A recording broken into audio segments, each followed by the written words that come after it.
श्री स्वामी समर्थ दत्तजयंतीच्या सप्ताहात श्री गुरुचरित्राचे पारायण करणे हे दत्त संप्रदायात अत्यंत मोठे तप मानले जाते. या सप्ताहात श्री दत्त महाराज चैतन्य स्वरूपात वास करतात. त्यामुळे यावेळी नियमानुसार आणि श्रद्धेनुसार केलेल्या पारायणाचे मिळणारे फळ हे फक्त भौतिक नसून आध्यात्मिक आणि पारमार्थिकही असते.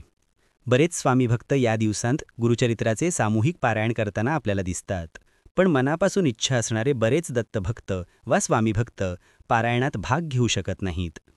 आणि त्यांना आपल्या घरीच गुरुचरित्राचे पारायण कसे करायचे, पारायणाचे नियम, पारायणाची सुरुवात कशी करायची, पारायण काळात कायिक वाचिक मानसिक आचरण कसे असावे, अशा बऱ्याच गोष्टी माहीत नसतात.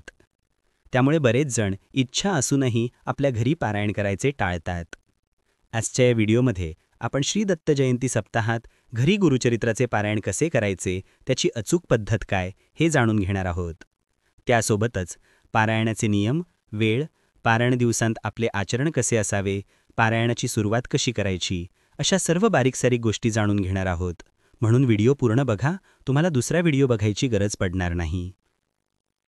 यावर्षी 4 डिसेंबर 2025ला गुरुवार या दिवशी दत्तजयंती येत आहे. हा दिवस आपल्यासाठी खरंच एक पर्वणीच आहे.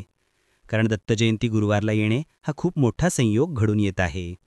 कारण गुरुवार हा गुरुतत्वाचा आणि गुरु उपासनेचा दिवस असल्यामुळे आणि त्यातच दत्तगुरू हे आदिगुरू असल्यामुळे या दिवसाला एक विशेष महत्त्व नक्कीच प्राप्त होते. विशेष महत्त्व म्हणायचे झाले तर या दिवशी गुरुतत्वाची ऊर्जा कित्येक पटींनी वाढते. त्यामुळे या दिवसांत दत्तगुरूंची उपासना आपल्याला अपेक्षेप्रमाणे खूप जास्त आणि लवकर फळ देते. सर्वात आधी आपण बघू यावर्षी पारायणाची सुरुवात आणि पारायणाचे उद्यापन कधी येते. दत्तजयंती सप्ताहाची सुरुवात होते दत्तजयंतीच्या 6 दिवस आधी, म्हणजे श्री गुरुचरित्राचे पारायण सुरू होते दत्तजयंतीच्या 6 दिवस आधी. यावर्षी दत्तजयंती 4 डिसेंबर 2025ला असल्यामुळे त्याच्या 6 दिवस आधी म्हणजे 28 नोव्हेंबर 2025 शुक्रवार या दिवशी दत्त सप्ताहाची सुरुवात होईल. पारायण सुरू करण्यापूर्वी आदल्या दिवसापासून ब्रह्मचर्य आणि सात्विक आचरण करणे महत्त्वाचे आहे. आणि सोबतच आपले देवघर किंवा जिथे आपण पारायणाला बसणार आहोत ती जागा स्वच्छ करून घ्यायची आहे. शक्यतो आपण पारायणाला पहाटेच बसतो, त्यामुळे आदल्या दिवशी सर्व तयारी करून ठेवणे चांगले. तसे पाहता पूर्व दिशेकडे तोंड करून पारायण करणे फार उत्तम समजले जाते. कारण पूर्व ही सूर्योदयाची दिशा असल्यामुळे शास्त्रानुसार ज्ञानप्राप्तीची आणि ध्यानधारणेसाठी ही उत्तम दिशा असते. परंतु आपल्या देवघरात आपण देवाकडे तोंड करता येईल अशा पद्धतीनेही पूजा मांडू शकता. यासाठी एक चौरंग आणि आपल्याला बसण्यासाठी चौरंगासमोर पाट ठेवावा. पाट नसेल तर बसण्यासाठी एखादे लोकरचे आसन असावे. चौरंगावर पिवळे वस्त्र ठेवून त्यावर गुरुचरित्र ठेवावे. गुरुचरित्राला पण एक पिवळे वस्त्र लावायचे आहे गुंडाळून ठेवण्यासाठी. चौरंगाजवळ एक समई ठेवावी. हळद, कुंकू, अक्षता, फुले, तुळशीची पाने, कापूर, एक तांभण, पाणी घेण्यासाठी, आरतीपात्र, पारायण झाल्यावर दत्त महाराजांची आरती करण्यासाठी, अशा तऱ्हेने आपल्याला पारायणाची तयारी करून ठेवायची आहे. पारायणाच्या आदल्या दिवसापासून आपले आचरण सात्विक ठेवावे.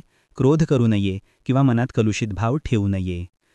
आदल्या दिवशी रात्री आपल्याला 5 नैवेद्य बनवायचे आहेत, 4 कुत्र्यांसाठी आणि 1 गायीसाठी. आता पारायणाचा विधी कसा करायचा हे जाणून घेऊ. लक्षपूर्वक ऐका.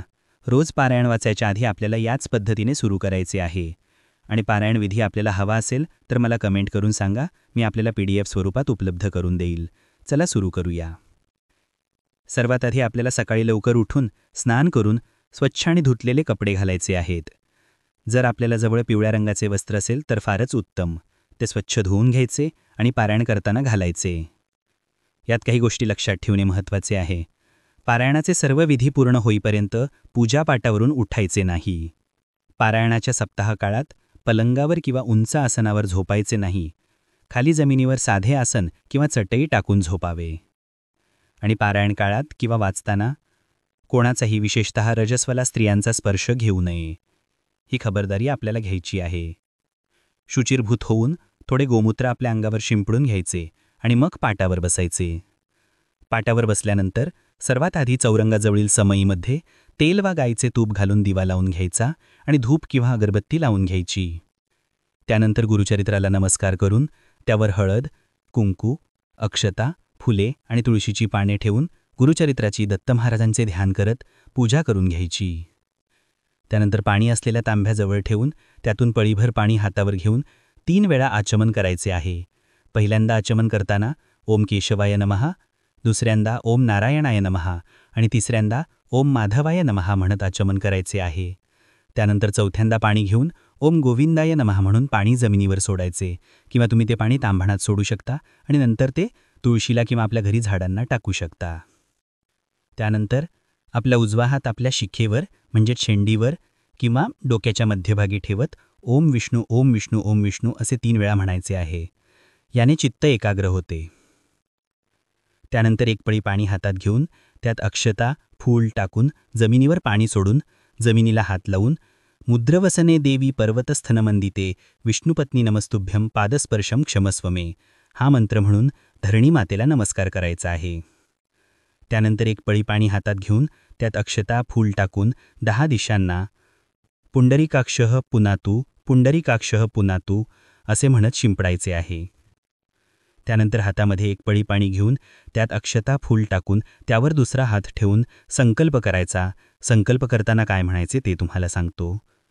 ओम विष्णू ओम विष्णू ओम विष्णू मम आत्मनः शुद्ध्यर्थम श्रीगुरोः कृपाप्राप्त्यर्थम धर्मार्थकाममोक्षफलसिद्ध्यर्थम अस्य मार्गशीर्षमासस्य शुक्लपक्षस्य अमुकतिथौ अमुकवासरे अमुकनामसंवत्सरे अमुकक्षेत्रे मम अमुकगोत्रोत्पन्नस्य अमुकनामधेयस्य अहं मम समस्तकुटुम्बानां अथ भक्तानां सर्वरोगनिवृत्त्यर्थं सकलकामनासिद्ध्यर्थं मम अमुककार्यसिद्ध्यर्थं श्रीदत्तप्रीत्यर्थं श्रीगुरुचरित्रसप्तदिनात्मकपारायणं करिष्ये तथा यथाशक्ती दानं करिष्ये.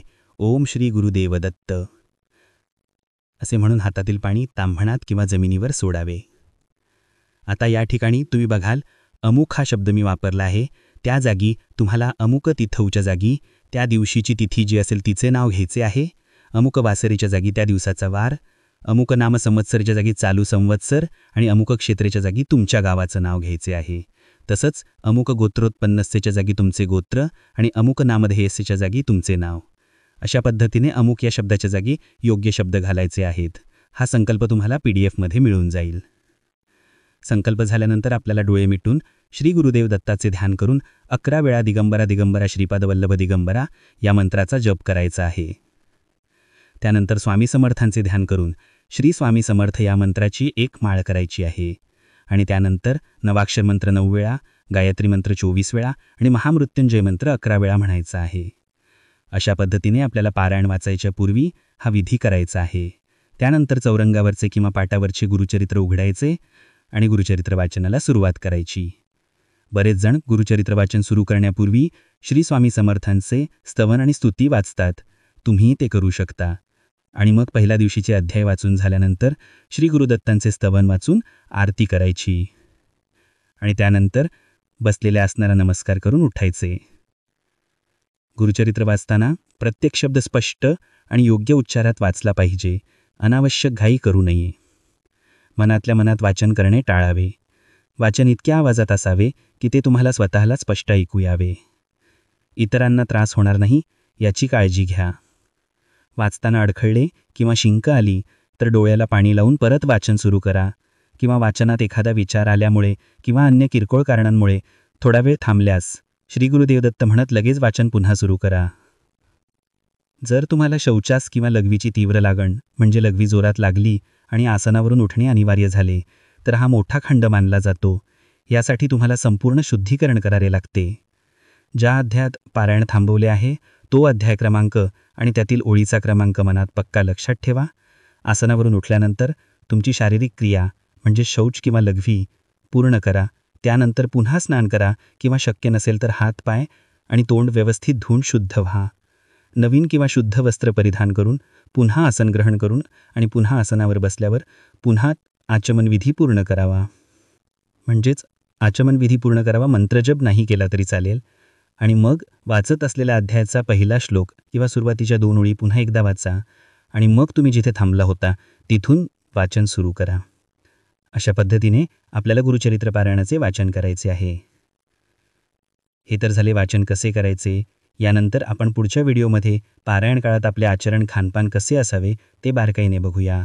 हा पुढचा भाग पण नक्की बघा. आणि हो, पारायण विधीसाठी मला कमेंट नक्की करा. आपल्याला हा व्हिडिओ आवडला असेल तर नक्की लाईक आणि शेअर करा.